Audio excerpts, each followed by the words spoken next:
بسم اللہ الرحمن الرحیم۔ شروع اللہ کے نام سے جو بڑا مہربان نہایت رحم والا ہے۔ اللہ تعالیٰ کا فضل ہمیشہ ان کا تعاقب کرتا ہے جن کی نیتیں ہمیشہ صاف ہوتی ہیں۔ پوری دنیا میں ایک ہی شخص ہے جو آپ کو بدل سکتا ہے اور وہ آپ خود ہیں۔ جتنا انسان ٹھوکروں سے سیکھتا ہے اتنا انسان کسی کی نصیحتوں سے کبھی نہیں سیکھ پاتا۔ کامیابی حاصل کرنے کے لیے آپ کو اکیلے ہی آگے بڑھنا پڑتا ہے۔ لوگ آپ کے ساتھ تب آتے ہیں جب آپ کامیاب ہو جاتے ہیں۔ جو لوگ میسر ہیں وہ غنیمت ہیں، کب کون بچھڑ جائے اندازہ نہیں۔ کچھ لوگوں سے انہی کے لہجے میں بات کر لی جائے تو برا مان جاتے ہیں۔ کسی کی مدد کرنے کے لیے جیب نہیں، دل بڑا ہونا چاہیے۔ اگر تم خود میں سے غرور کی عادت مٹانا چاہتے ہو تو غریب لوگوں کو سلام کیا کرو۔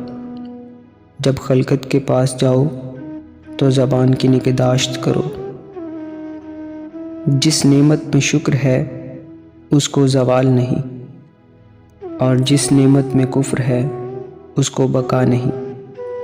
انسان کو سب سے زیادہ تکلیف تب ملتی ہے جب وہ غلط انسان سے اپنی زندگی کی ساری صحیح امیدیں جوڑ لیتا ہے۔ برے دوستوں سے بچو کیونکہ وہ تمہارا تعارف بن جاتے ہیں۔ بچپن کا علم پتھر کی لکیر ہوتا ہے۔ دولت تقسیم کی جائے تو کم ہو جاتی ہے، علم بانٹا جائے تو بڑھ جاتا ہے۔ انسان جب یہ مان لے کہ وہ غلط تھا تب وہ صحیح ہونے لگ جاتا ہے۔ صبر دو طرح کا ہوتا ہے، ایک ناگوار باتوں پر صبر، دوسرا پسندیدہ چیزوں سے صبر۔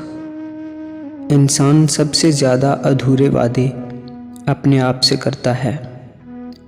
لالچ مت کرو، جتنا اللہ نے دیا ہے اس پر قانے رہو۔ عقل مندی کی نشانی یہ ہے کہ تمہاری گفتگو تمہارے علم سے زیادہ نہ ہو، اور اتنی ہی بات کرو جتنا تم جانتے ہو۔ جاہل لوگوں سے کم ملو ورنہ وہ تجھے بھی جاہل بنا دیں گے۔ کمینوں کے مقابلے میں خاموش رہا کرو۔ موت کو ہر وقت پیش نظر رکھو اور مصائب دنیا کو سہل خیال کرو۔ زیادہ سنو اور کم بولو۔ ہر شخص کو اس کے ہنر و جوہر کے مطابق جگہ دینی چاہیے۔ حکمت اور دانائی مفلس کو بادشاہ بنا دیتی ہے۔ مصائب سے مت گھبراؤ کیونکہ ستارے ہمیشہ اندھیرے ہی میں چمکتے ہیں۔